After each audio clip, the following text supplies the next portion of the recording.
Hey, everybody. Welcome to today's episode. For those of you who have listened to recent episodes, you know that this is the last episode before our hiatus that we're going on. We're giving ourselves a little bit of break for a couple of reasons, which we'll talk about today. I'm excited because I'm going to get to introduce you to an integral part of my team who has been behind the scenes making this podcast a reality. Catherine Wong is here, and she is just like next level amazing. So I will make sure to, I don't know, just like amplify this amazing human being as much as she deserves and then some. But before we hop into introducing Catherine, I want to just give you a sense of like why this is going to be a little bit different. Not weird. I was going to say weird, a little bit of a different episode. So in the past, we've done episodes being like, hey, where have we been? Welcome back after a hiatus. But we've never done one that's like, hey, we're heading out and here's why. And so as Catherine and I were talking about what this episode could be, we were kind of mirroring it to a couple different experiences in life, cultural experiences in life. So part of it, we were talking about like the old school making the video type situation where like you've seen the music video out in the world and you might not know all that goes into it. So we're going to have a little bit of that energy here. But we're also, you know, the way I'm thinking about this is kind of like a family meeting type video. You all have, or type podcast episode. You all have, especially the OG listeners, you've been here for years. And so usually you kind of have just ridden the wave with me trying to figure out things. And so I'm so appreciative of that. But I just wanted to kind of bring you into the fold, into the mix of understanding the why and the what and the how we've been doing things, but also where we are right now as we're kind of exploring where this gets to go next. And we very much want you to be a part of it. So that's part of, and really the focus of why we are doing this episode in this format. So I hope that helps just ground and hold you in understanding what the hell are we doing here today. So the next thing I want to do, I'm like so excited about this. I feel like I'm introducing a member of my family to you all that you haven't met yet. I'm so excited for you to meet Catherine. Catherine, welcome to Checkbox Other on this side of the mic. Thank you. It is so weird to be on this side because I'm, like you said, I'm so used to like being behind the scenes and just listening. So it's kind of crazy to be on this side. I'm like a little nervous, but you know, it's chill. Yeah. Just so you all know, we were just talking before we started coming on it. I realized Catherine is the first listener to every episode. Yeah. So Catherine is the person that gets to hear all these things. She also is the person that has been communicating with all the guests and just getting us to a point where we can be bringing this to the forefront. So I'm so excited for you to get the people to know who you are, to hear more of your story, to hear your voice on the side of these things, because you're so important to the work that we're doing. Of course. So what we usually do, as you know, because you've heard dozens of these, what I usually do is pass the mic over for people to tell a Cliff Notes version of their journey. What I'm going to ask for you is like, introduce yourself as much as you'd like, and give a sense of like, the way I mentioned this before we hopped on was like, if we went to a dinner party with my friends and Catherine came with me, people would be like, who is she? How do you know her? You know, what's her story? And so Catherine, I'll pass the mic over to you to kind of give some context as like who you are, what you're doing in the work that we do, and how this work resonates with you, I guess. Wow. Okay.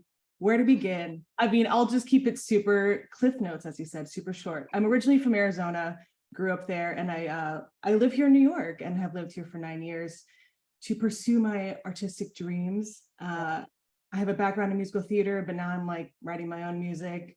I'm an actor. So definitely an artist. And what led me to working with you is I actually went to lunch with a dear friend from college one time, and I was like, we were just catching up and talking, and I'm like, hey, I am looking for a new job, so if you know anything, let me know.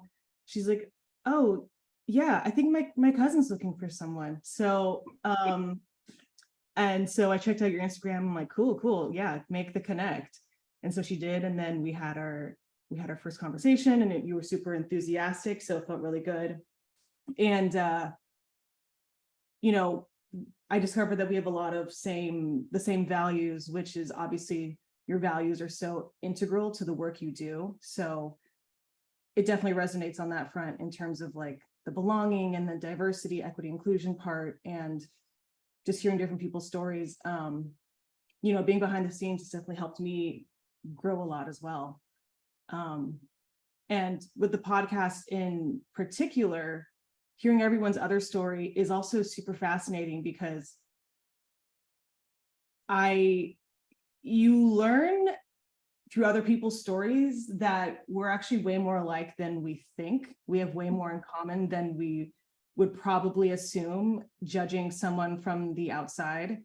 Because I definitely have my own other story of, growing up biracial, but, hearing other people's stories has been really helpful and eye-opening, and, giving a platform to these stories that we don't necessarily have the opportunity to talk about. So it's been really good to, be on the back end and listening to these stories. Well, I'm trying not to cry. There's a part of me that's Okay, I mean, in this process of preparing for this episode, there was this experience of being like, oh my God, yeah, all those things have had to like magically come into place for this to be what it is right now. And revisiting kind of how we even met, how the universe brought us together through my cousin being like, how's life going? I'm like, oh, this is happening. I'm looking for somebody. I don't know if you know anybody. I want somebody that, has this view on the world, that it can be more than it is and all this. And she's like, okay. And then we met each other, and it was one of those experiences. Yes, over enthusiastic in general. For those of you who've ever met me in person, apologies in advance for just how much that comes through. I think if you're listening, you feel this, but also just the way that it felt, honestly, to meet you. There was such a grounding energy for you, but also such an open kind of, you're like, yeah, sure. I don't know exactly. I don't have all the answers, but I'm really eager to learn. And I'm up for the adventure of it all. I think there's also a part of this that I love, that I've gotten a chance to witness, is that you have such a hunger for learning, but also that kind of self-development, personal development, professional development lane. There's like this insatiable nature and an appetite for always like learning new things, and kind of looking back and being like, is this how I view the world? Is this where I want to go next? Which I think is so integral to this work, but also a huge part of what makes people listen to this stuff, and why hearing other people's stories is much more exciting than, the way that many of us are taught, that like to hear a different perspective is a threat or a projection of what we're doing wrong. And so I just want to reflect how much I think that that's such a powerful thing. It's such a huge strength in how we navigate the world, especially right now as it's changing all the time. And so getting to bear witness to that, and it's very, very evident in the work you're doing here. So I'm beyond grateful that you're here. And I will also add, yesterday, you don't even know this yet. Yesterday, I got a message from somebody who I've known for so long, probably 13 years, who I didn't even realize how much she listened to this podcast until recently. She started sharing stuff and she started commenting on things, and she slid into our DMs on our Instagram, resonating so deeply with last week's episode. And it was one of those experiences where you just said about how powerful it is to listen to people's stories, and especially the kind of behind the curtain that this does, whether it's intentional or it just comes up in us talking about belonging. This person who I had known, and we had been both in really difficult, we used to work together in one of my workplaces that was really, really challenging. And I didn't know the huge part of her life at that time. And because she listened to an episode that resonated with her, she shared something with me. And I was like, oh my God, like I thought you were amazing when I knew you, met you, have known you. And also I realized I knew like scratching the surface level, and thought you were amazing, not even aware of what you're going through. And so it's kind of like that visual of the iceberg, right? Of like what you see of this person and all the things you don't even know. And I think there is a huge part of all of this work that gives ourselves that recognition that like, okay, walking by people on the street, I don't know, but also in myself, I don't know, because I've only been given permission to look at what's like just above the water, or maybe close in that shallow water, but there's so much more there. So I feel like you nailed it on the head in so many ways, that not only is happening as the person that's the host and gets to have these conversations all day, every day, it's like every conversation, I'm like asking questions about myself and the world around me. But each and every one of us having these conversations, and especially on this side of COVID, hopefully getting to be around and connecting with new people and learning more about each other after all the things we learned about ourselves during that period, like how powerful that experience of storytelling is. Okay. I'm going to talk a lot anyway. So let me just, I'm going to pass the mic over to you. So for you all, Catherine's going to do what we did with the first episode ever of the podcast, where my cousin Megan came on and interviewed me about what the heck this podcast is. And also what my sister came on after our first hiatus ever. And she did a little bit of an interview, and it wasn't a little bit, it was a two-parter because we talked for too long. So Catherine, I shall pass over the interviewer mic to you for you to take control, take the reins. Oh, thanks for the mic. Yeah, so we're going to talk about the podcast itself. So I got a few questions for you, Nikki. Can you walk us through a Cliff Notes version of the podcast's evolution since its launch 4 years ago? Yeah, yep. And it's so funny. I just before we started recording, I was like, Catherine, I started preparing for this and I realized that I thought I knew everything. And then I started looking at the actual details. It's like a doctor looking back in your chart, kind of remembering something that happened, but actually looking at the details and be like, oh shit, that was real. Oh my God, there were so many pieces of this. And that's kind of what I felt like I was doing. I was like going back and looking at the chart of the history, the medical history of the podcast. And so Cliff Notes, I talk a lot, so I'm going to try my best to be Cliff Notes. I put it on a little Post-it note for myself. So we launched in 2019, early 2019, which was about 2.5 years into my entrepreneurial journey. The why behind launching at the time was, I had left corporate. We've heard, if you've listened to any part of my bio, this is probably something you've heard before, but I left corporate because it was a burnout factory for me, and it was a experience of completely separating from myself. So those 2.5 years of being in my own world, even though I was doing marketing work, similar work that I was doing initially, there's a level of self-discovery that whether you want it or not, entrepreneurship will bring to you. Mm-hmm. And so in that process, I started seeing how many aspects of the way I was living life, but how I was figuring out, like, if I'm going to be all in on myself, like what do I want to do, and how do I want to use my time and energy and expertise out in the world to make it a better place. So much of that was seeing that there was so much that was lacking as far as representation, and also so much that was lacking is with regard to like understanding how powerful storytelling can be.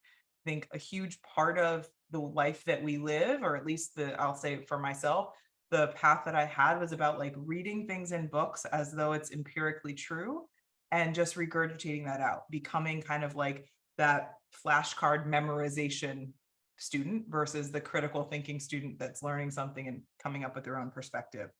And so I thought it was really important to, one, for my own learning about belonging and who I am and how I want to do the work I do in the world, to hear more people's stories. But I also think, too, it was watching and witnessing the power of somebody being able to share their story, that it's not just powerful for the person listening, but it's also really powerful for the person sharing. And really witnessing what that connection point has the opportunity to bring. I have always been a very verbose person. So at like 6 months old, I believe I was I was talking to people. My poor parents were very shy people, or at least were. And they've got 37 years of me in their lives. Maybe they're not as much, but I started talking really early, and my first word was hi, but it was a hi that would bring people to me. And both my parents were like, you only can say hi. So all these people are coming over and we need to talk to them now. And so there is this natural conversational element to who I am and how I learn from the world. And so I wanted to be able to tap into that to build this podcast. But I will say, initially, I had no freaking clue what I was doing. I had been on one podcast as an invitation from members of my network that I met through my therapist connecting me with a past patient of hers as an entrepreneur. And as I was doing that, I was like, oh, this is a really cool, my brain, marketing tool for people. So when I first started my entrepreneurial journey, I was doing marketing consulting and brand work for small to medium-sized businesses, and in particular, underrepresented founders. And really, at the time, it was women-led businesses. And so in my mind, I was like, there are so many amazing people doing amazing things, so many amazing women doing amazing things, and they're doing it in a way that's counterculture, because most of the culture is not about women succeeding as themselves. It's about women putting themselves in different costumes, masks, and a lot of times masculinizing, making that word up, but like making themselves somebody else in there. So the podcast itself was like, the marketer in me is like, these people you need to know these people. But also like, what is it for us to bear witness to each other? So that's kind of where it started. I was like, I don't know what to do. I was the creator, I was the editor, I was the recruiter, I was the I was womaning all of the things, and the amount of time, energy, effort, and the, again, over indexing in perfectionism made it a really, really heavy thing, while also being like this idea, this vision that I got to birth out into the world. So it was like two very big things at once, which was great. And also the momentum of it was more than I think I knew at the time was going to be part of it. So that launched. And then within the same month, my TED Talks, I got 2 TED Talks. And so it was, none of those were planned. I had started the podcast planning like over a year before, because I was like nerding out and making sure I did everything perfect. I went to conferences, I bought all the materials, I interviewed all the people I knew that were doing podcasts to hear how and what they were doing. Like, it was like a freaking, oh my God, what are those words? It was like a dissertation level. Like, I was doing all this stuff that's like, just press record. Like, if you just press record, you'll be okay. But at the time, it just didn't feel safe to do that. And especially if I was holding space for other people to tell stories that might make them feel vulnerable, I felt like it was my job to be like foundationally sturdy and polished and making them sound like the best package that they could put out in the world as well, if it was doing some version of marketing or amplifying their story. So it was just initially a lot of things at once. The TED Talks that I had came out of that, one of which is called, is about embracing your other, which this podcast is an integral part of, talking about how your other story is actually your superpower. And so I hope for those of you who listen to these stories, a big part of the point of this question in the beginning of like, what is your other, is real, and how has it shaped who you are today, is showing us how that thing that we feel like we've been so shunned for in life oftentimes is where we've built such a strong muscle, or is the differentiator, the thing that makes us so uniquely suited to have a perspective that other people don't have. And so that's kind of where it's spun out of. And really, it was just like, hey, come to my virtual living room and let's talk about these things. One of the biggest things, and Catherine, you know this deeply, one of the biggest things that used to get me so excited was building the list of questions for people, because it got me an opportunity to go and like stalk their lives in a non-creepy way, like to really get to know the things they said. I always think of, that show Hot Wings. It's not Hot Wings, Hot Ones. Mm-hmm. It's like, yep. It's chicken wings, but it's not hot. How he has like really great questions, and his questions are coming as, your sensory overload is happening. But, there is something so beautiful about holding space to ask questions that people either don't expect, or they feel like there's permission for them to bring that part of themselves to the table. Oftentimes, especially in the beginning, most of my guests had never been on a podcast before. But even the people that have were like, no one's ever asked me questions like this, or no one's held a space that I can talk about this. And that was the intention. I wanted you to feel safe, and not safe so that I can not safe so I can be like, see, now buy this thing, but really like, it's okay for us to create a world where vulnerability is something that can be celebrated and not seen as like a target for people to either take from or to manipulate, to use later. But really, what is it for us to be able to stand in that and connect with each other? So long-winded, this isn't Cliff Notes at all. It will though. It will, I promise, because my 2020 past is shorter. So it was a whole bunch of stuff. 2019 in and of itself was a crazy year in a good way. Actually outrageous. I'm trying to minimize my use of the word crazy, but we do the best we can. Yeah. So 2019 had so much going on. There was the TED Talks, there was the podcast, there were a lot of different engagements and conferences and all that. 2019 ended with me starting a conversation with what would have been like the biggest client contract I would have had ever. And then 2020 came, and the beginning of 2020 still had that momentum, still was like, heck yeah, let's go 2020, and I also, my birthday is October 20th. So there's something about like the 20 and the 20 together, the 10 and the 20 together visually, just this is going to be amazing. And now we're like, that's nice, Nick. But there was really so much momentum in the beginning of the year. And then COVID, as we all know, screeching halt to whatever was going on in our lives. In that process, it was, a matter of like, I still want to hold this space for us to feel connected because we're not even getting to connect. So there was still a lot of interviews that came, but it was also amidst like personally trying to figure shit out, business-wise trying to figure shit out. We had just hired our first full-time person. And so that went on, we were still doing interviews until September of 2020. Behind the scenes, we were running on empty. Me and Sarah, a member of our team, we were trying our best to really keep everything together. And it also coincided with, June 2020, May 2020, June 2020, July 2020, of a lot of people finally discovering the type of work that I was doing and the type of stuff we were talking about.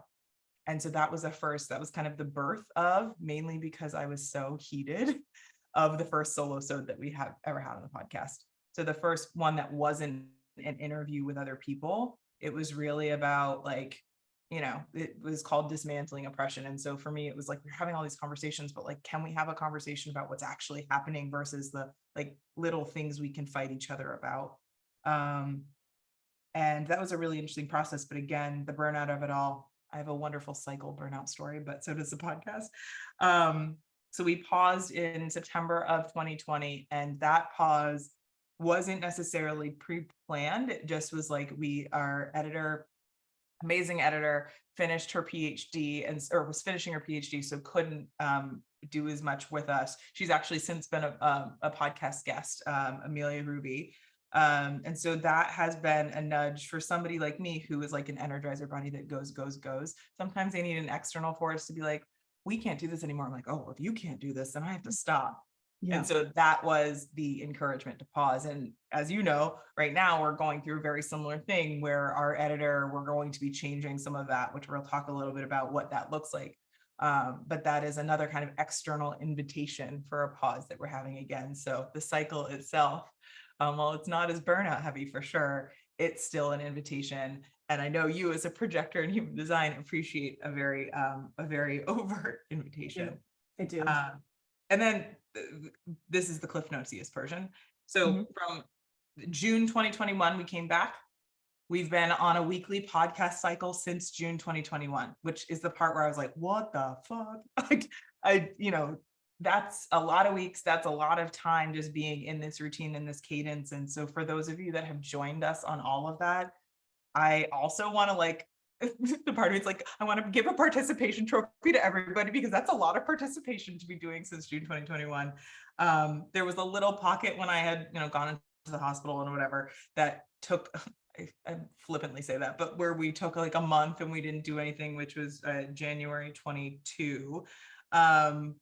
But you all have been through so much with me too, of like moves and trips and COVID and all these big life things that have happened over the last 4 years. And so why the Cliff Notes is a long ass Cliff Notes is there's been a lot, and that still felt like I skipped over a bunch. So I hope that's helpful to just give some context for those of you, especially who have joined recently, of like the history and where we are. And if you're still here on this episode, it means it's somewhat interesting to you. So yeah, I'm just, as much as I'm using myself as the viewpoint here, there have been so many people that I know and don't know that have been on this journey too. And so it's just been a wonderful experience of, again, self-discovery, expansion, contraction, and navigating the rough waters of what the world and our society has brought us in the last 4 years.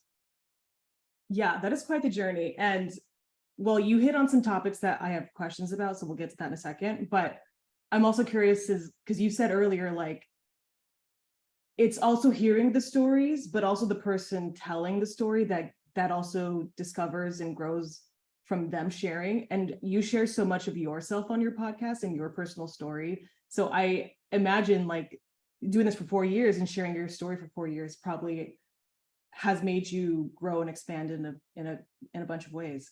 Holy shit. Yeah. It's so funny.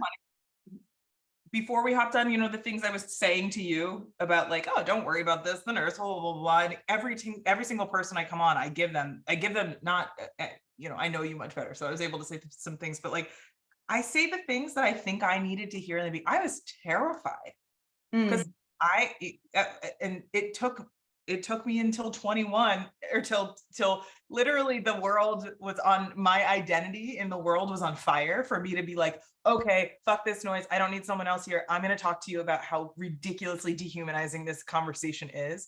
Like it took the house being on, ooh, chills. It took the house being on fire for me to feel like it was okay enough for me to actually just take the stage by myself, not be somebody that's amplifying or marketing someone else. So that journey took me a really fucking long time.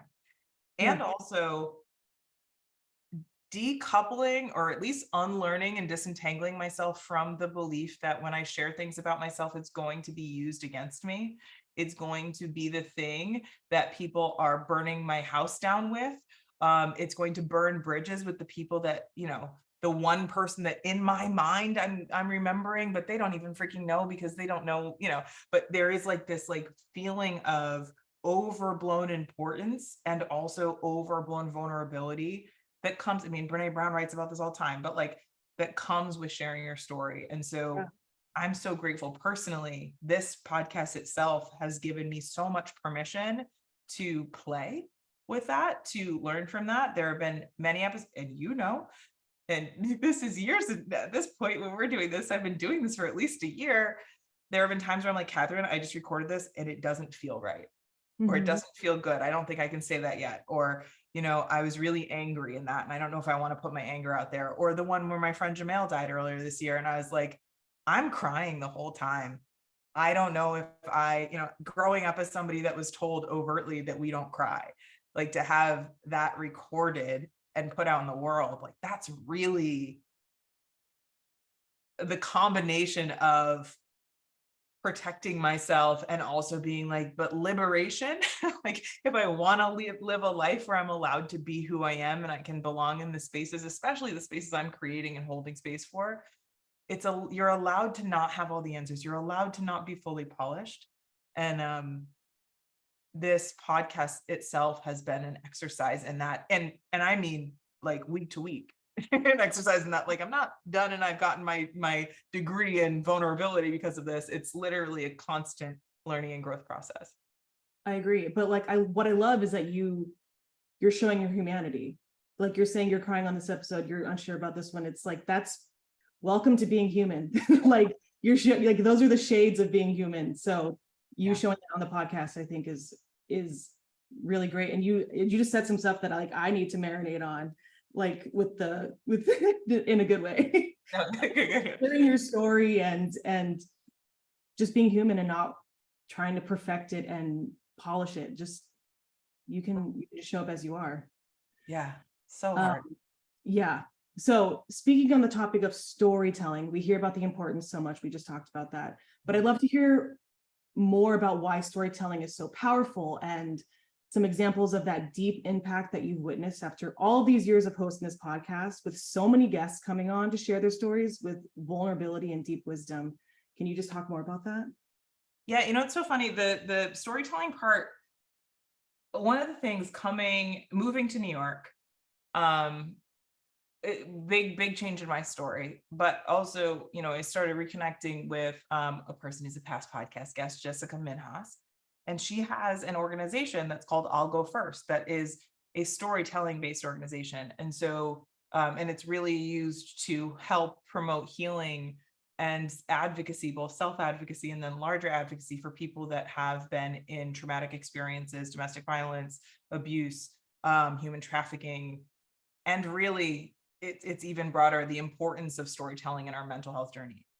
And she and I were talking, we were at a coffee shop chatting about like, what do we think the next wave of how we as human beings see ourselves and navigate the level of self-awareness we've gotten to, and some of us forced to get towards because of COVID and the amount of reflection of being inside and limited from all the distraction points. And one of the things that I was saying was, the thing about storytelling and is that it cultivates a sense of self-trust in the practice of doing it. so when we're talking about things like self-advocacy, a big part of her work is like helping survivors advocate for themselves in court. So like you're telling a story, but that is a time when your story is being pulled apart and picked apart. And so the dance between like, is it safe for me to share this? And also, I don't want this person to be able to continue to create harm. I also want to give myself an opportunity to heal. And so when we think of testimony, oftentimes we see it in those courtroom law and order type dramas, but in reality, coming on a podcast and sharing your story, telling your story to your family at dinner at night, leaving a voice message to a friend about something that happened, all of those things are that version of testimony. And being witnessed by another person, especially the kind of, the animals that we are communal animals. The book Burnout talks a lot about how powerful it is to be in community, to be able to actually process trauma, and that your stress response cycle actually needs you to get it out of you. And the way that we get it out of ourselves most efficiently and effectively, even if we're not the best at talking about our emotions, is being able to express it, whether it's through language, whether it's through song, whether it's through screaming, whether it's through some version of music, as I know you know very well. The ability to metabolize this information is so incredibly powerful for our own individual experience. And then as you're talking, right, the experience of hearing other people's stuff, of witnessing other people's stuff, and having it expand your brain, your frame of reference, even just a little bit, to ask like, is this relevant or resonant to me? And even if the answer is no, it just expanded your consideration set a little bit more, and it gives you a much broader view of what the options are out there. So I think that's really powerful. The last part that I'll mention, and you've heard me mention this, I mention this in coaching all the time, is something that I couldn't put my finger on, but I really, really love listening to audiobooks and memoirs, audiobooks in particular. Part of it is because I feel like they're sitting there chatting with me and having a conversation, kind of like this podcast, right? So like when I listen to Michelle Obama's book, I'm like, well, me and Michelle are best friends now, like obviously. But I think there is a part to this that came out so beautifully in a symposium that was done after Bell Hooks passed away, in her honor. And there was a whole conversation about like what is seen as education, what is seen as like viable information to educate one another, and what is seen as like a person that can be educating. And this was in kind of the critical race theory battle of woke, but it wasn't where we are now. It was probably a year ago. And that conversation was talking about and shined a light on the fact that like we live in this world that like amplifies wisdom through science and textbooks and like the separation from humanity. So if it's like hard and fast data, it's concrete, you can see it, you can feel it, and somebody else has proposed it and accepted it. Oftentimes that somebody else is a very specific demographic that has held power and has had the power of the pen and the microphone. Then those are like valid points of reference and facts to move forward with and shape humanity and society around. But we also have this very real experience that we're witnessing time and time again of what happens when the people in power completely annihilate the history and the wisdom and the learnings of other people to then replace their own, right? The kind of colonizer imperialism energy of like burning the histories of other people. So when that happens, when you're annihilating people, you're annihilating their stories, you're annihilating their histories, the way that stuff moves forward is through the spoken word, is through the oration, it is through the passing down of tales and stories and wisdom from the elders, because they can't burn that. And even if you try, there is a way in some way of that game of telephone kind of continuing this wisdom tradition on. And I think that that's where storytelling is counterculture in a lot of ways, because it then brings the humanity back in when we have a society that has really been built on justifying dehumanizing behavior. A perfect example is, so today we're recording this on the day that Oppenheimer came out or is out.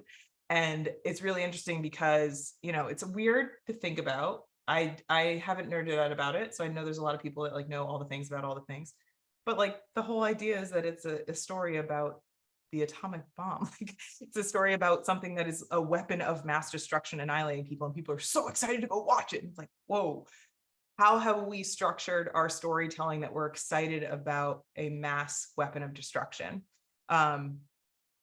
Which is funny, because if you haven't, I highly encourage you to watch. There's a show called Based on a True Story on Peacock that is about a podcast from the perspective of a serial killer. And so people are really mad that there's amplification of this guy talking about this thing. He's a weapon of mass destruction. And so it's really funny to be watching that story, and it's a comedy, but then also watching in real time our society actually really getting super excited about this. And yes, there's likely some humanity in the human story of it all, but it's still such an interesting thing in American culture that is such a draw, that like we won the war by literally, annihilating humans, and let's go watch it and talk about it.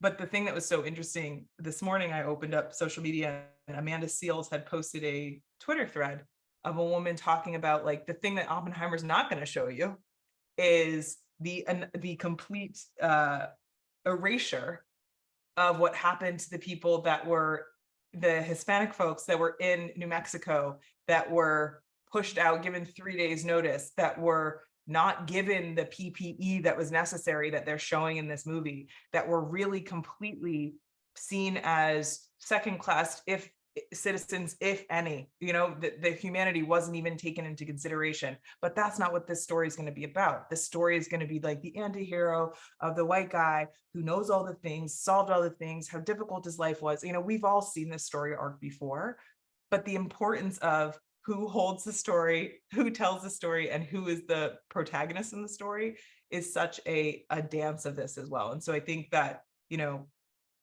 not only is storytelling important, as we are having the strikes around the writer strikes and SAG-AFTRA strikes of like, who is actually telling these stories? And you're not, valuing the people who are writing them and acting them out as a culture that really is obsessed with witnessing and watching story.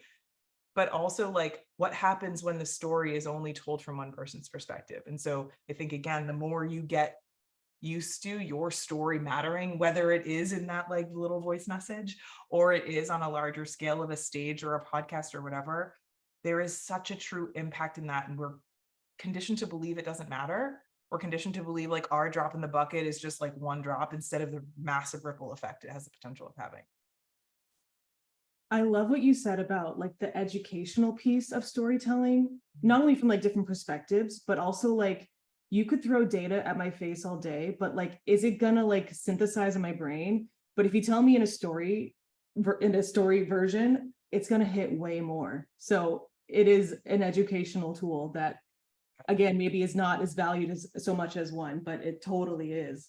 And you feel it in your body, right? Like you're not feeling 1 + 1 = 2 in your body, but you're feeling the emotions or the things that you learned in that story. They get imprinted on parts of yourself that like you go and you might like smell something in the air and it reminds you of the wisdom because like hot chocolate was what you were drinking when you heard that story. So you go and hear hot chocolate. Like there's so much of our animalistic nature that isn't the concrete that comes through when you give yourself permission to actually receive stories that might make you look at the world differently. I agree. I think art is a great vehicle for storytelling, especially like we seek movies out, we seek TV, we want to hear stories, there's stories in songs and many other art forms. And so I think we are like hungry for people's perspectives and different stories. Yeah. So, yes to all of what you just said. And so in the spirit of like you interviewing people on the podcast, I know you're very intentional with who you want to invite on as guests. Yeah. So what do you focus most on and why when choosing a guest? It's, and this firsthand, but like it's the guest process is like a beautiful thing and a difficult thing at the same time, because there's a level of the reading in between the lines that's part of the process. Yeah. And so it is a lot more nuanced than, oh, I applied, I'm in, or, oh, I know this person. A lot of it is about that kind of intuitive hit, which you and I both have. I've gotten a chance to witness yours. So I'll at least speak from my experience of witnessing yours. You and I both have a deep intuitive nature to who we are, whether or not that has been always fostered and cultivated, put the two words together, and given permission to actually blossom and bloom is a different thing. If we grow up in places that told us there's only one right way to think about things and our intuition is telling us the opposite, we've learned how to survive those situations by disconnecting from that stuff, right? And that reparative process is challenging. But being in a spot now in our adulthood, that we understand that, I think a huge part of the selection process is intuitive. But I will also add the kind of the way that I think about it. And I've, especially the more people I kind of am bringing in to be part of this, that I have to verbalize a lot of things that are only upstairs in my brain. So one of the big things is, is this person telling a story we haven't heard before? Kind of. Is this person telling a story from a perspective that might either connect with more people or expand people's perspective? It's not like I always think of it as like, I'm not trying to have somebody come in with the live, laugh, love inspiration of things. I want it to be deeper than a thing on your wall. And maybe the thing on your wall has a deep meaning to you, but I think we do have this culture of Instagram squares as deep meaning, where I'm like, no, we dig deeper here.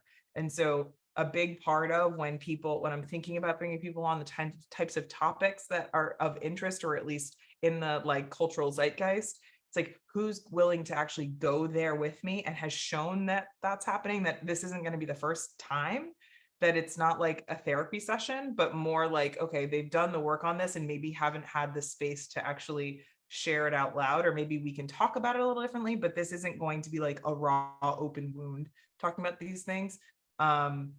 So we've had people reach out before about like, I'd like to be on this podcast, and it's like watching and bearing witness to the stuff they're doing. And I'm like, oh my God, they're doing such great stuff. But I think maybe in like a year, we might be in a spot where we can do that, because I think they're still trying to figure their stuff out.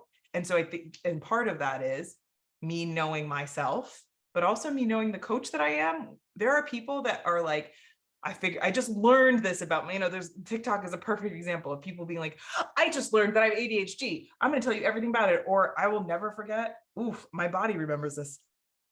I remember being on TikTok, and it was when I just moved to New York. And so the way TikTok works, it was constantly showing me everything about being on the subway. And this one was about like, women, be careful in the subway. I don't know if you get these, but I get so many of those. The video that pops up is this girl who's got tears down her face. She's in the subway talking about a man who had just sexually violated her like 2 minutes before on TikTok, sharing this. And I'm like, whoa, your choice. I'm not judging your choices, but I also feel like a traumatic experience isn't meant for people's consumption. And so it is, I think, really important. And this is also the work that I've done as a coach. Like, I became a coach years before I was talking about it like, I got this, because I wanted to be sure that the work I was doing as a coach wasn't about Nikki, wasn't about me and my journey and my healing. It was about how can I hold space for other people's story to be front and center. And yeah, sure, I'll share parts of my story with it, but it is important for us to know when and how and where it is something that's actually helpful versus I've never had the permission to say this out loud, so I'm just going to say it out loud. And on the other side of it, feel that like vulnerability hangover to an extent that I feel like I just either I was overexposed or like I feel weirdly violated because that situation wasn't a space that I was really ready for. And I think, again, we live in a culture and a media cycle that wants to sensationalize everything and hit people. Like, the amount of like when something terrible happens to people that we push them in front of a press conference is fascinating to me. And it's like, I get it, but I also think that there is a lack of understanding the human being, thinking of that person as like a star of your next reality TV show instead of a person going through probably the most difficult time in their life. And so as I'm thinking about bringing people on this podcast, where the question is really about what for so many of us is like the deepest part of like, can I survive? Will I be accepted? Do I belong? Like, that is so important to be talking to folks that feel like they've wrestled with this before, at least a little bit, or at least feel like they have some tools to be able to move forward. And again, that doesn't mean everybody's perfect, polished, and has their, letters at the end of their name, or that they've figured it all out. But it really means like, I really am intentional about bringing people on so that they don't feel taken advantage of. They don't feel like it's something to be consumed by others, but really that it's a space and a place for them to be able to share their story from a place of strength, but also a place of curiosity and expansive learning. that one is helpful again for them to witness themselves saying it out loud, two, for the audience to witness. And then I think three, when I'm having these conversations, and some of it is concrete and some of it is in that kind of unseen intuitive hit, is like, these are the pieces of wisdom that will open up the door for other people, and selfishly for me, to hear how that person is looking at the world. So then it adds to my Rolodex of like, are these ways that I could look at the world right now? And so when you're in the heat of the chaos, like the chaos of, or the change of, sometimes we don't have the ability to kind of tap into that larger thinking, because we just need to survive the moment.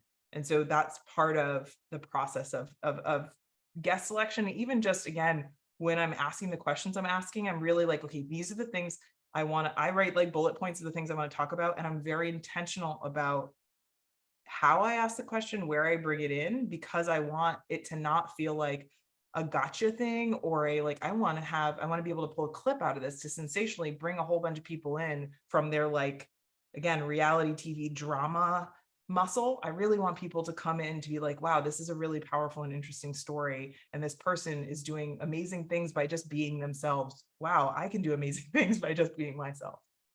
Yeah, it reminds me of the episode recently you did with Lisa Zahia, where I think you asked her, like, what's your rule for like operating on social media? And she's like, I don't really post anything that I'm currently processing. And I think that's exactly what you're saying, is like, you kind of want guests who are not currently in the thick of what they're going through. You kind of want them to have like some space, some distance, like maybe like a different vantage point, because they've had more lived experience in that particular arena.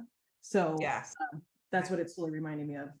I love that. And the other part, and you and I have had this conversation as well, like, I had this urge to bring people back too, because there is a part where it's like, yeah, that, and also we're always in the middle of something. And so the beauty of bringing people in, especially the early days, so I was like their first podcast person, the reason that they were what they were doing was so interesting to me. This is part of, again, the part where I'm like, I left my career behind and everyone thought I was crazy. And then what I was doing 2 to 3 years later, everyone was talking about. And like, there's a part of me that's like, if only I wasn't burnt out by the time everybody joined me. Like, there's a part of this that's like, and again, I'm not like I'm not like a soothsayer or anything, but it's really like seeing that process and giving permission to that process of like, maybe you actually haven't had the position or place to say this before, but I see what you're doing there. I see the power of what you're doing, whether or not you have virality, whether or not you have a whole team behind you, whether or not you have a PR engine. It's more about like, how can what you're doing be out in the world? So again, the marketer in me is like, how can I amplify this fucking incredible stuff that you're doing? And then on the other side of that amplification, and I am also not going to take credit for this podcast being that, but witnessing people being on the nascent side of stuff. And now, like, literally, we've got folks that were on here years ago that have like won Emmy Awards and are building huge things and are out here like changing the freaking world in ways that it's like, the witnessing the expansive nature of people being able to occupy that other, as the world starts realizing that we are such a broad and diverse group of people, is like the reason. And truly for me, like, the reason for living is like really having a world that we can really understand that there's more than enough room for all of us to be there. I so love that so very much. And I kind of want to like touch on the perfectionism aspect. I know we mentioned this earlier, but so perfectionism is something you talked about actually in a recent episode, but can you talk about your adventures with perfectionism while making this podcast? Yeah. Gotta like breathe into that, right? So like, talking about healing, talking about being a work in progress. So perfectionism is something that I've been talking about. I talked about this in group the other day and put it up on my threads recently. There's this game called Perfection that I completely forgot was like part of so many of our upbringing. And even now, one of our Kim, one of the people that used to be on the team and was part of our thing, she actually reached out to me and said, Oh my God, I was just playing this with my daughter last night. I was just teaching her how to play this game last night. And so it's a game that was like in the 70s, I think is when it came out. But it's, for those of you that don't know, it's a game that's like timed, and the goal is for you to put all of these shapes in their specific place as quickly as possible, as perfectly as possible. If you mess it up, the whole thing blows up in your face. And it was really fascinating because I talk about perfectionism. I read about perfectionism. I work with people on perfectionism all day. And I constantly am talking about it as like a marinade that we think is part of ourselves. But and also to see how intentionally indoctrinated we've become in it, whether it was, the intentionality might not have been like, let's fuck these people up. But it's let's make them obedient. Let's make kids really strive for perfection, because the American way is to be the best, and what that marination did to so many of us in maybe our view of ourselves, but definitely our view of each other, and our way of not allowing people to change their minds, of not allowing people to show up without makeup, not allowing people to, do something that's not perfect, like show up midway through. And again, the recent episode, I was talking about threads being a perfect example of that. I was talking about a lot of examples of like what it is to show up imperfect, and actually how much more perfect that is to move you towards what you want than trying to get things perfect. So I did mention early for the podcast in particular, it took a long ass time. It took a really long time to press record. And I was very curated in it. And as I like celebrate the amount of time and energy I take in doing the questions and stuff, a lot of that is to try to perfectly create a space where people feel comfortable. And you literally, I don't have the control for that, right? But I still have this dance that I'm doing of like, well, the reason I did this in the first place was for people that were unsure and didn't know what to expect. There have been a couple times where I've like tried to abandon the questions, and then I won't call out which ones, but the interviews go off the rails because it's just, depends on who the person is, but there is no conversation sometimes, or it goes in a different direction. So sometimes it's a helpful bounding box, but to perfect it is something that makes it really heavy too. So like the 100% I want a gold star piece, sure. But also like, this is a podcast that like initially was, I want to talk to people, and it has become, and did, especially when I was mentioning early days, it would take me 12 hours to edit an episode. One, because I was learning how to do it. But two, I was removing every extra breath. I was removing I was removing everything because I wanted that person's story and my contribution to that story to be as efficient, effective, polished, and perfect as possible. 12 fucking hours for 50 minutes. Like what? And so, yeah, I'm sure it might have sounded, I haven't even listened. Maybe if I go back and listen, it'll be choppy. I have no idea. But like the over indexing and the, like, I always think of it as like white knuckling of trying to control and make the thing the perfect end product, when in reality, storytelling is never going to be that way. When the reality, the process to belonging is never about perfection. It's about acceptance. And so internally within this podcast, we've had many different iterations of trying to find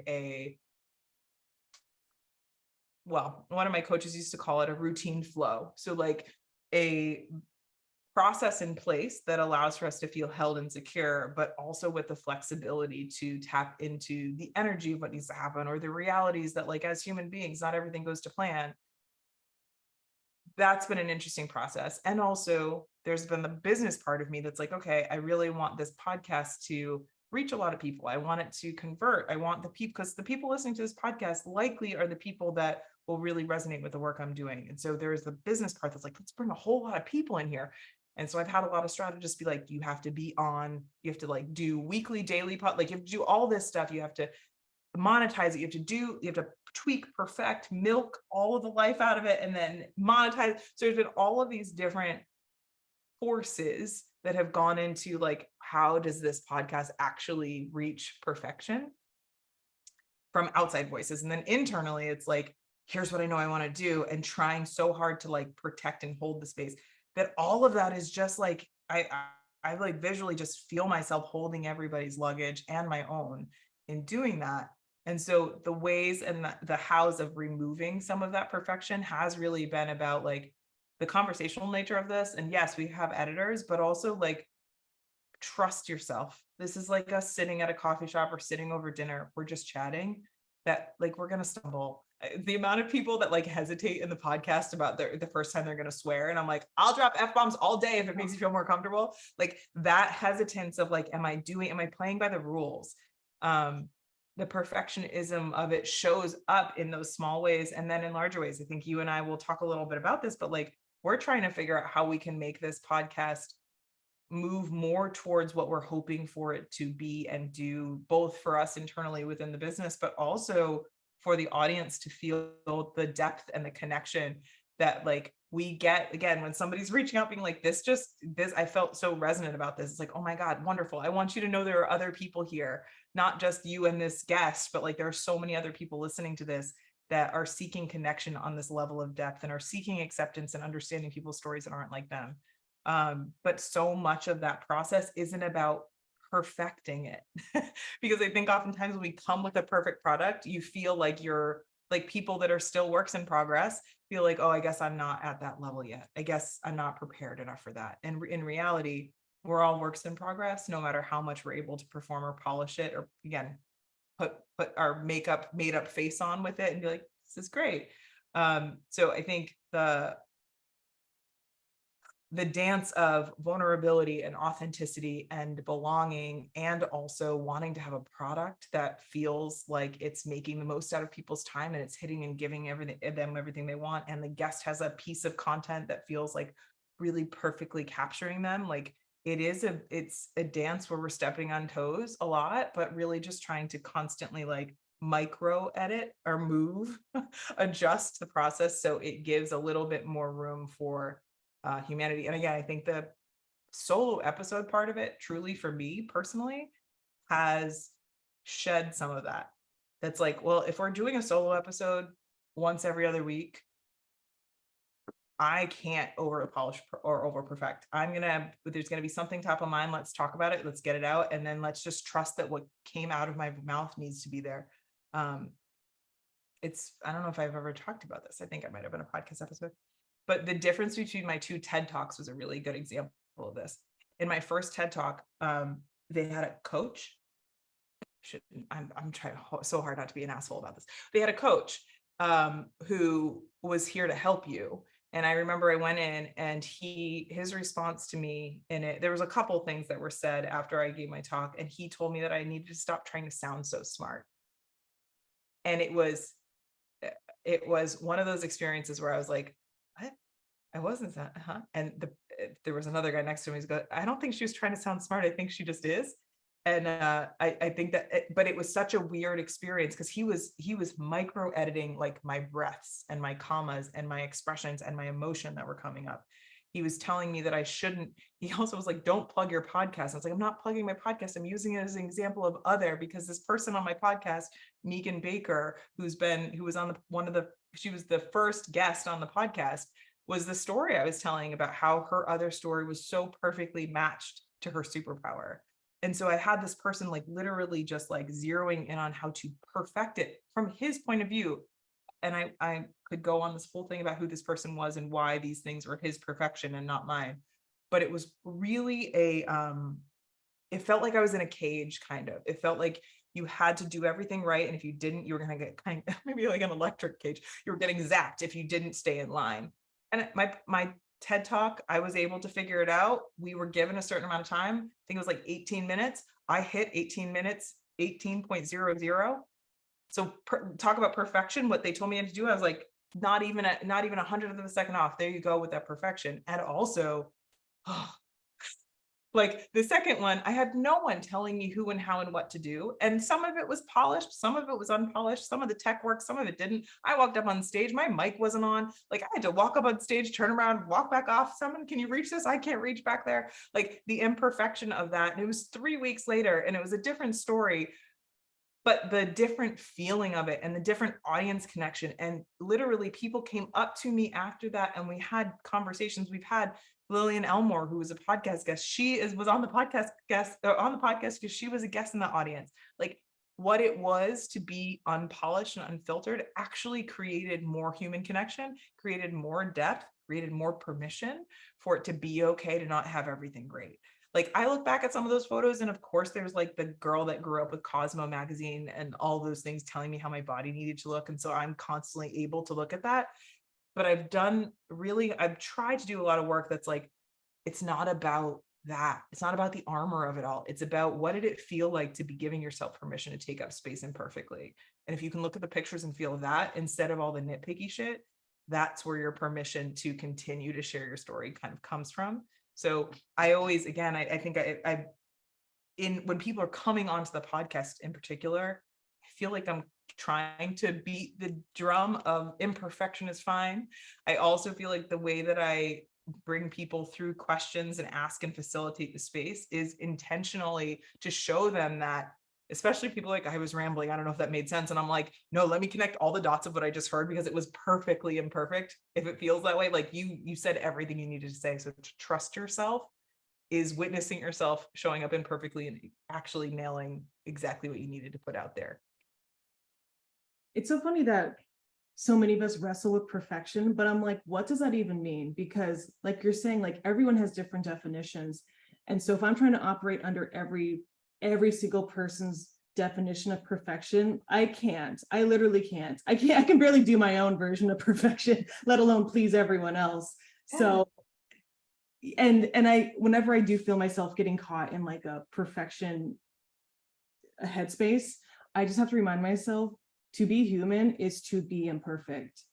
Like humanity and perfection are in dissonance. So whenever I'm feeling all like tense up with perfection, I'm like, it's okay, you're a human and this is actually quite normal. Yeah. So Yeah, you're gonna choke yourself with that perfectionism. It doesn't actually let you breathe. Yeah, that's powerful.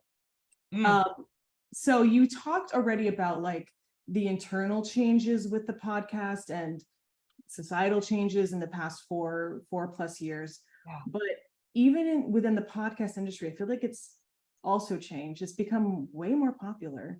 So since it's changed so much since the beginning of Checkbox Other, can you talk about like your choice to bootstrap the podcast over all of these years? Oof, yeah.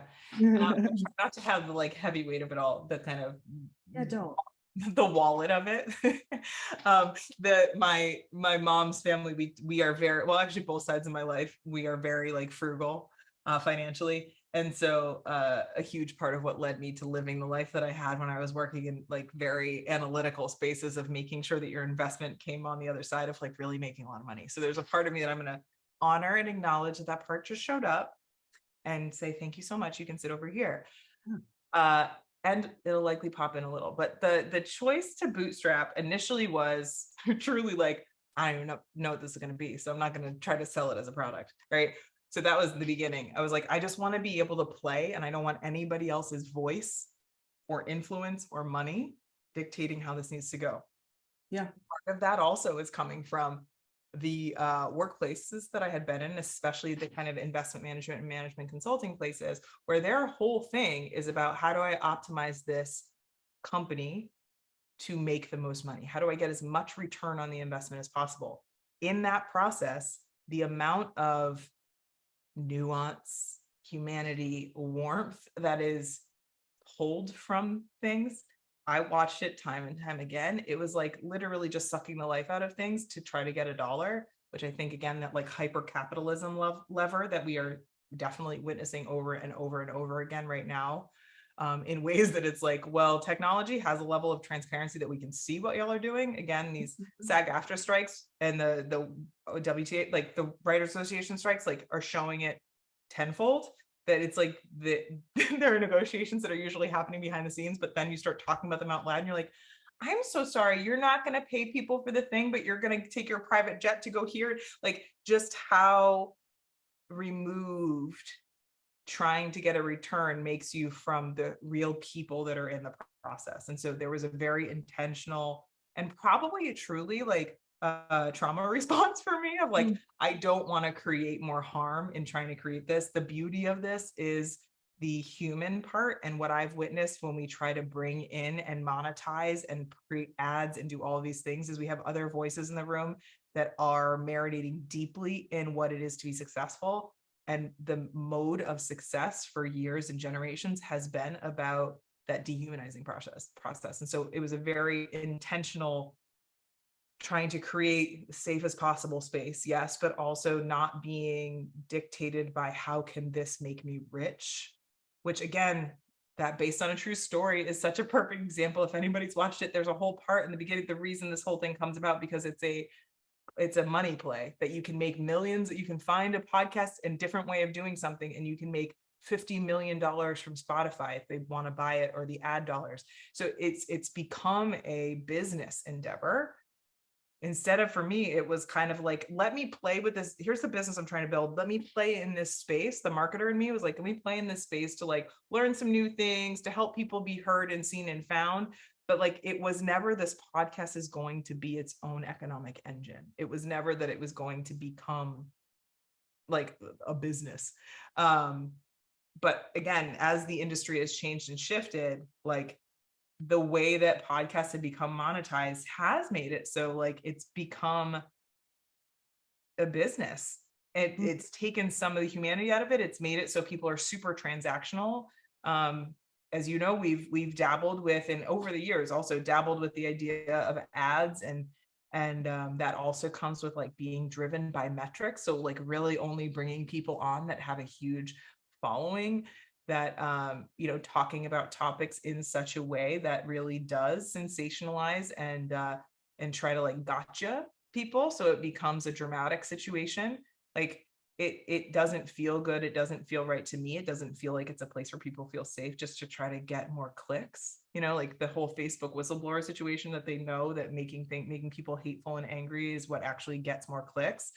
Like that energy is something that I don't want to and haven't wanted to have this podcast represent. Are there elements of this that will likely make people angry, that will make people uncomfortable? Yeah. I mean, the human experience is that we have a full range of emotions, and I encourage you to be able to give yourself permission to witness those. But it's not banking on outrage exhaustion. It's not banking on creating division and hate. It's really about how you bring people together. It's really about how do you find a version of self-love and self-trust that allows you to see other people as different than you are, but just as viable and valuable and worthy of space, time, and expansion. And so all of those things are kind of counterintuitive to the current economic model that we work in, both with regard to podcasting, but in our capitalistic society, as we're now even more polarized where money goes. So for better or worse, there's a part of me that's like, the money that has been offered to come in has made it feel like I had to sacrifice kind of the essence of the podcast, the resonance of the podcast, the many podcast guests are like, I felt like I've never had that experience before. That felt so good. I've literally never shared that about myself before. I'm not here to be like, tell me your deepest secrets. It's really, how do you create a space where it's safe enough for people to feel human? That's it. And unfortunately, the way our economic models work right now, it's not really prioritizing that. So I'm hopeful, truly, that as we move forward, as we're doing this stuff, that we can find ways for this particular podcast itself to feed itself. It hasn't fully done that yet. And so I think that that's part of what we're looking at in the hiatus, of how we can do that in a way that's not pilfering money from people, but it really is providing deep, meaningful value that then can be something that you feel a little bit more reciprocity with, and that you can make deep connections, and you can make progress, and you can connect with people, you can connect with guests, you can connect with other audience members.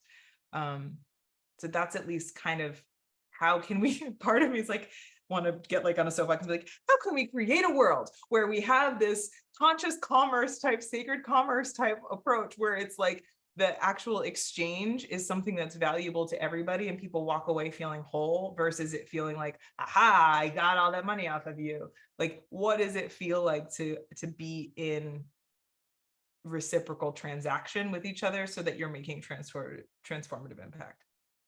Yes, I so agree. And it kind of leads me perfectly into my next question, which is, we're talking about changes within Checkbox Other and how we're going to move forward. So as you kind of hinted, we're going to go on a hiatus. Yes. Can you talk about why we're going on a hiatus? Yes. Well, I alluded a little bit to kind of like very hard and fast logistics. So we have a wonderful editor we've been working with for since our June 2021 reopen. So since the last hiatus, we've been working with an editing team who truly has just been really supportive, helpful, great, kind. Definitely like one of my favorite things, and one of the things about selecting people as editors, because again, you got to remember, like, not only are the editors listening for this stuff and checking the levels, but they're making decisions on what is good to go and what can be cut and those kind of things. And so a very intentional process on who's behind the scenes. And so we've had a couple editors and it truly like have been wonderful and aligned and resonant with the work we're doing. So this is like a bittersweet thing. Like, I think there's a part of this that we're no longer going to be working with this editor, but truly excited for everything that they have coming next. And also this is truly a wonderful invitation for us to say, hold on, like, how do we want this podcast to continue to live and grow forward now that, again, we were just talking about the podcast industry has changed, where people are, really the kind of the numbers and the virality and like the energy is around your streaming numbers and all that. And like, I don't want to fall victim to that, but also like, how do we understand that this is an investment? I'm dropping a decent chunk of change on this every month. And you and I are putting a lot of time and energy on it, which also has value, like some monetary value, but also just like this human life, the thing that we actually are valuing time of how we do this time we have here. Like, how do we ensure that that's all actually being whole on the like that we're all kind of feeling whole on the other side. So what we're doing in the hiatus is intentionally trying hard not to overly perfect, is to look back on all that wonderful, not so short cliff notes that I mentioned of like, here's what the original point of it was, here's what, where it's come and how it's kind of grown organically. And also some of it wasn't organic, some of it was an intentional steps forward. Here's, we've been doing this weekly, we've been churning it out. Like, just for you all to know, we made this engine. So like, we record on a Tuesday and it's out the next Tuesday. So like, we have such a quick turnaround based on what I used to do was I would record and then we release once every the first Friday and the third Friday of the month. And it wasn't this like churn and burn. That was the original. It was like, all right, we're going to get it out twice and that's good enough. And it still was a lot of work to do that, but we got it down to a freaking science, like how you can churn each week. But there was still a lot of effort and energy I shouldn't say was, there still is a lot of effort and energy that goes into that like, is there a way for us to release some perfectionism? Is there a way for us to be more raw? Is there a way for us to really make this process less of a lift and more of an invitation for people? Is there a way for this to feel a little less separate? I think one of the things you hear me say as listeners at the top, or at least and at the bottom of each episode, is like, I'd love to hear from you what you thought. I'd love to understand what more you want to hear. I'd love your ratings and reviews and all that, which, yeah, there's an algorithm that it feeds. But for me personally, to hear what you have to say is so important. Like, sometimes you hear like, oh, asking for other people's perspectives is a sign of weakness. For me, it's the opposite. I actually feel like I don't want to be creating something that only is valuable to me in an echo chamber or a vacuum space of my own desires. It's important to know, how what I'm doing in the world is actually helpful in meeting people where they are. And I think that we have some of that, as I mentioned, like some people can like slide into our DMs and like let us know, or podcast guests had told us that people in their network loved it. Or we recently had a really great new coaching client come in because she had listened to a podcast about a year ago and was like, I've been following you. I know. And it's like, hey, I know you're probably listening. Hey. But I know that there is that, but is there a way for us to be able to create that community and connection that we use and build so intentionally inside our business? How can we allow for this podcast to also not just connect people with the things we're saying and the people we're talking to, but to each other, and to being in these communal spaces, these like round table family discussion type things where you feel like you matter, even if you're sitting there with your Zoom camera off type feeling of like, I'm here, but I don't really want to be seen. I don't want to have to be on, but like, I am part of this collective. It's kind of like, I think about it like being in a spin class where the lights are down. It's like, I know everyone's here. They can't see me. I can't see them. We're all listening to the same music and we're all on our own journey. Like there is the power in knowing you're part of the collective, even if you're not looking to your left and right to see what's going on. And so there's a huge part of at least the intention, or at least my hopes as we start to structure what's coming next, that we can fold in some of what I think is what creates that interconnective power that we're bringing when we're sharing other people's stories, that is like nothing that you're familiar with, but also everything you're familiar with at the same time. Like if you walk by them on the street, you'd say like, you and I have nothing alike, but because you've heard the story, there's so much connection that you're able to bring with somebody that you probably never would have had a conversation with unless you were stuck in an elevator together or something. Like, how can you create more of those intentional stuck in an elevator moments with people that you actually get to witness that there's a lot more to connection than like, oh, you grew up down the street from me, or you went to the same school as me, or you work in the same industry as me, or you like the same artist that I do, whatever. But like, there's so much potential for connection over just resonating with shared human experience. And so the hiatus in and of itself is that deep reflection. Yes, okay, the invitation from our editor being like, okay, we're not going to be able to keep this week churn going. All right, Catherine and I are like, all right, we got to figure out a new strategy. But and also it's an invitation for that deeper reflection. So the hiatus itself is an exploratory thing, a brainstorm for sure, a little bit of play. We've already started brainstorming some of that, which we'll talk a little bit about. But the point of this pocket isn't what the last hiatus was, more of like I'm so fucking burnt out, I need to breathe and I need to not think about the podcast. And it was 6 months of time. I mean, probably more than 6 months of time. It was, yeah, September to June. It was a long time of just like, we need to recover. Part of that was COVID. Part of that was the business breakup that I was going through that I've shared on the podcast before. But also part of that was just like going until we were running on empty and the wheels are falling off. And that's not where we are right now.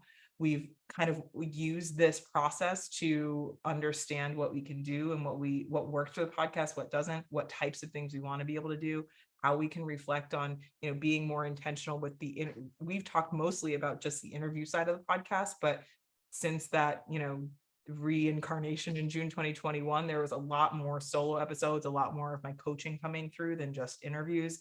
So how can we effectively meet both audience lanes in a clear way? I think the marketer in me is like, the marketing's a little jumbled. We have this thing where like we have people on talking about their other stories, and then you pop in and I'm talking about like return to office, and you're like, I mean, I kind of get it, but like, is that what we're doing here? And so we're, I think part of this hiatus is, how do we create a little bit more clarity for people? How do we create clarity of like what the content is, but also clarity on like what you can do next? Whether that be you do next in your own journey on your own time, or do next by becoming part of our community, do next by letting us know what worked for you, all of that, just trying to make it easier to act on the other side of that connection if you so choose to.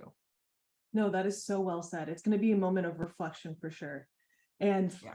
So especially for our amazing listeners who are tuning in and listening every week, what can they expect next in terms of this hiatus and moving forward? What can they expect? Well, I first want to say thank you to all of you who are listening and subscribe and are here every freaking week. Though we don't get to talk, like it's a one-sided conversation, so I don't get to hear your wonderful voices. I feel you. Some of you have reached out, and especially those of you who like knew me in different parts of life or know me now, it's cool to be able to be like, I think this happens in social media life where people are like, oh, you went to the farm last week, and you're like, how did you know that? It's like social media. Oh yeah, I forgot that that's a thing that makes us feel like we all had this conversation already. So I just want to say, a huge thank you to all of you that have listened up until this point, whether you are an OG listener for the last 4 years or the last 4 minutes. Like, so grateful that you're here. What you can expect, I think we don't know yet fully. And that's kind of the beauty of it. I mentioned, my focus and my intentions are really around community building, around the depth of connection. I would really like, this has been a vision I've had since the beginning. And I feel like if I go back and listen to the first episode or even the first intro that I created, like I had these visions of like deeper panels and like just people people being able to connect with each other and popcorn bubble off the excitement of each other. So there's some element of this that I really like to bring just a deeper, not one way feeling of where the conversation's happening. So I think there's definitely an element of that feels important.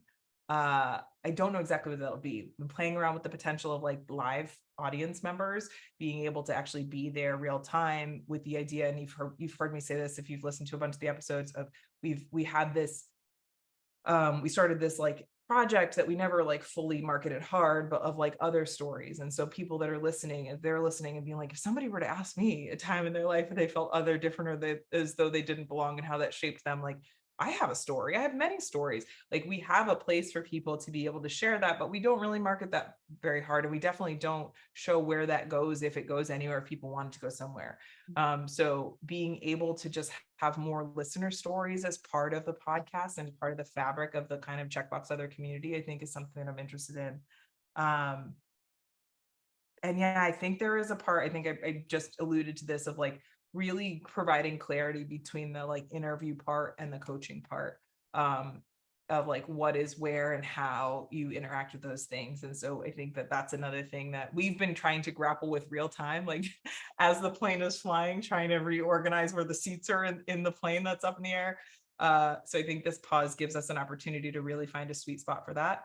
And then biggest picture, like what you can do, I think, as I mentioned, like hearing your voice is important to us as an audience member. Like, what are you here for? What's interesting for you? Like, I can build what I think might be cool, and hopefully it resonates, but it'd be even more helpful to hear what works for you. So like we're going to include a link in this episode for you to share your email address and to share insights and wisdom, or at least some version of a survey of like what's worked for you, what hasn't, what do you want to hear more of, what do you wish we talked about, that kind of stuff.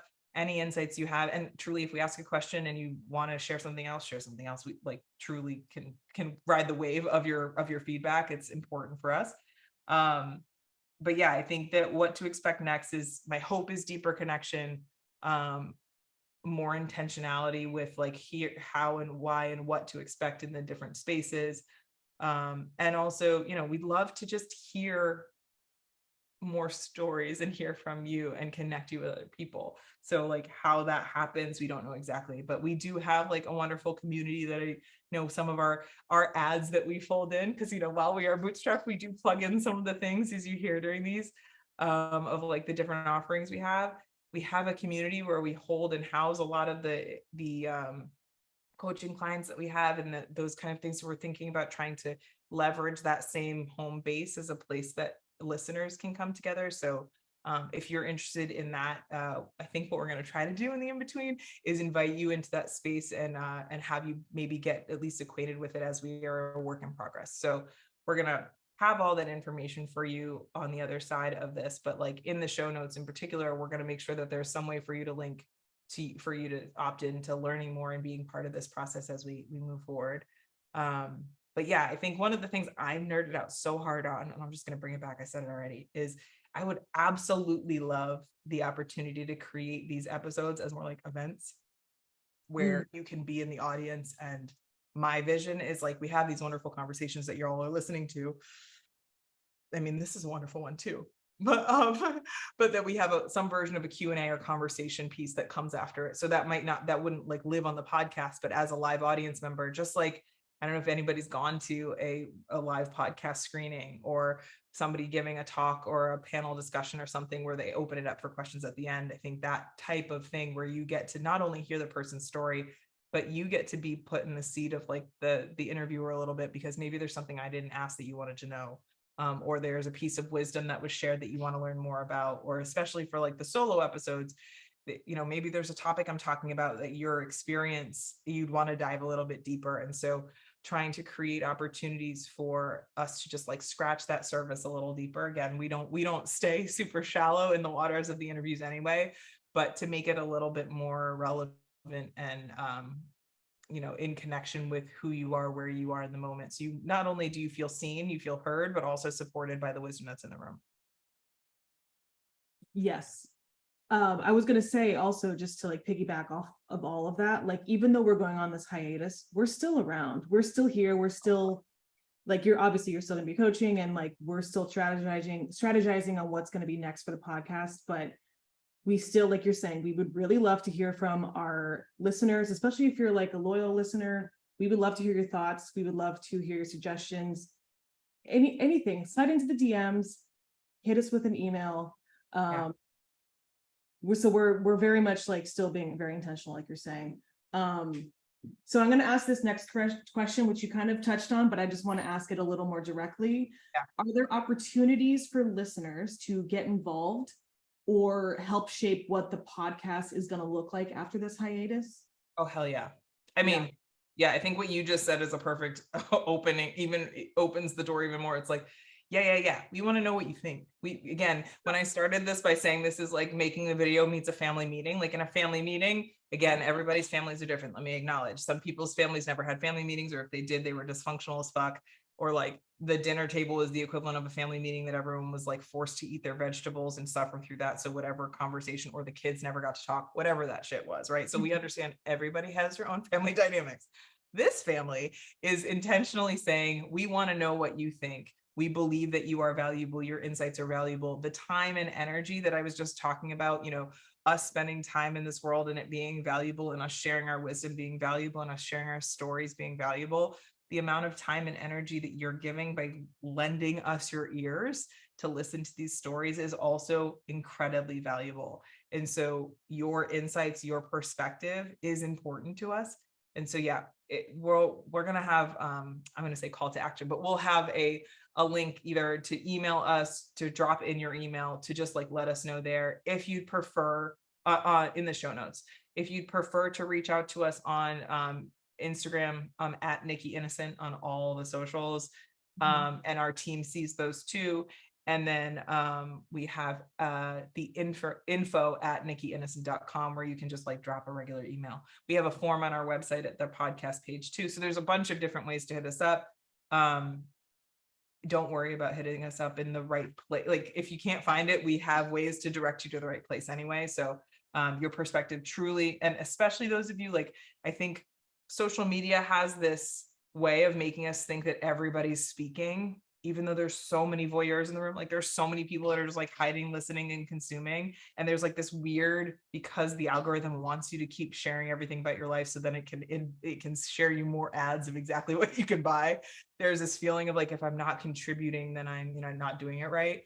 For those of you that have listened and listen kind of like by yourself peacefully and don't contribute, and are maybe not the person to, like, I used to be in school, which would like raise my hand and ask all the questions. Maybe you're somebody that doesn't do that. That's okay. I still very much value what you have to say. So if it takes you some time, if there's a specific way or place to share that feels more comfortable to you, like take whatever route feels that way, and we will meet you there. In my, just to share kind of an example of that, in my speaking engagements, when I go and I'm doing a workshop or a facilitated discussion, even when I'm doing my keynotes, I do a Q&A. But I try really hard in the information I'm sharing to share it, understanding that people consume information and deliver information in unique ways. That there are buckets of like, I really like to read and write things. I really like to say them out loud. I really like to visually consume them. I like to be moving. I like to practice them. You can read me all the directions, but I really just need to tinker with it to figure it out.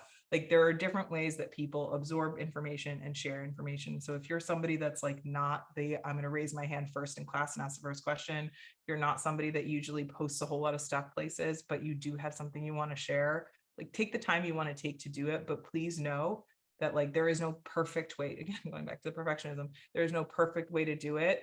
One of the things I think Catherine and I are both very good at is like, say it to the best that you can and know that it doesn't need to be perfect. We can read between the lines. We also know how to ask the questions that may help polish or help us understand where you're coming from on things. But know that the most important thing for us is that nugget of wisdom, that nugget of insight, and that feedback that you have to share with us. It doesn't have to be fully formed or fully polished. We, again, Catherine and I sit and we brainstorm this stuff. We're thinking about these things all the time, and having additional perspectives is so important. So, yeah, we are not going anywhere, really. I mean, we're just going to pause on this so that we can use one of the things that I was talking to Catherine about, like in that first hiatus was like, it was like you get home after a vacation, you just like throw all your shit in the floor and you're like, I just need my muscles to have a break because you've overworked them so hard. That's not where we are right now. The goal here is to be like, all right, cool. I've been carrying all this. I can put this in here and I can put this in here. And my muscles are still warm for me to pick up the things I need to do to build what we need to be able to move forward. And so our goal isn't to be like, see you later, but it's really about let's take an intentional pause so that we can build to what's next. And that pause includes what is working, what's not working for you all, what you want to hear and what you want to see.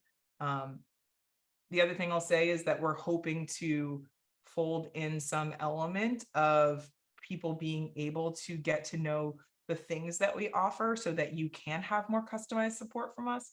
So whether that be through that like career coaching lane of how the podcast has gone with some stuff, or it's, you know, giving you a clearer understanding or opportunity to work with me directly in coaching, whether that be like in a group setting where you can kind of ask a question or just again sit in the room and watch questions that are similar to what you have, or you can submit them at whatever. We don't know exactly how it's going to play, but the goal here is like, if you're here and you've been sitting in this in the room listening and feeling like there's going to be a day where I get a chance to like share what I have to say, or I'm going to work with these people, and there is this like feeling of, I don't know if I'm ready yet. Like if that's a feeling that you have, like super normal. And our goal is to create opportunities for it to feel like a smaller lift, or a smaller, like dipping a toe in the water versus taking a cannonball off the diving board. Like we want to give you that opportunity to feel supported in the same way that we hope that, you know, we offer for folks that are coming as interviewers on here, that we definitely, the way we create our coaching experiences within the business, we want you to have that experience to feel like if you need help, we are willing to help you, whether we know the answer or not. We'll help you to connect with somebody that can. I don't want you to feel like you're alone in this process. Again, this journey to belonging can feel very isolating, but it also is the most universal experience that we as human beings have. And so what is it to understand both things at the same time? It's to really hold and honor the space of the individual while also inviting them into the collective. And that's what we're hoping to do here. So again, for those of you who may not be the immediate joiners and the people that like might be a little bit like more conservative with sharing your information, like know that there is no peer pressure for this. Know that it's, again, we are taking very intentional steps to ensure that the work that we're doing is in alignment with the things you want and you need, but also to honor the time and effort and energy on the back end of our business so that we're not burning out, so that we're not flying a plane that can't stay together. We really want this to be something that can live on. And in that process, we need to make sure that we're really intentional on how we're building it. Yeah. And just to add to that, again, there's no perfect feedback that we're seeking. Even if it's just like a quick little kudos of what's working with you for the podcast, we would be so happy and so grateful to hear that. Even that little nugget would be great. So we're kind of, let me say that too. If you hated something, like I don't mind that. Like truly, it helps us understand that there was something about something that didn't resonate with you. And the goal here isn't to yes man us or yes woman us. It's right. really understand that like your perspective matters. It's not for us to just like have a whole bunch of groupthink energy here. Absolutely. So we're kind of wrapping up here. So do you have any last insights or messages you want to share with our listeners? No, I mean, thank you. Yeah, Catherine had me on the verge of tears in her introduction. And I think that there is a part of witnessing, you know, we only get to see you all as numbers oftentimes. And so I don't know about you, but I know what it feels like to feel like a number. I know what it feels like to feel like one of the million small fish in a big pond. And while it can feel good in some ways, it is so important for us to understand the people behind those numbers. And so, as Catherine said, there is no perfect way to do this. Us seeing you and seeing the variety and the rainbow of colors and of identities and of stories and of needs and of interests of the people that are listening to this is like so incredibly important. And just know there isn't a right way to show up. There isn't a right way to be who you are. There isn't a right time. You know, Nikki, my life's a mess right now. I'm not going to talk to you. Like, my life's a mess. Like our lives are messes all the time. We're constantly wading through our mess and trying to navigate our mess. And I hope at least the part where Catherine was talking about, like, how do you handle the perfectionism of it all? The goal for this is really that there is no criteria for you to be allowed to be part of the community. While we talked very intentionally about like who our guests are, that wasn't the same. That wasn't intended to mirror who our audience is, or even that those guests can't be fully people on a full spectrum of how they experience being human.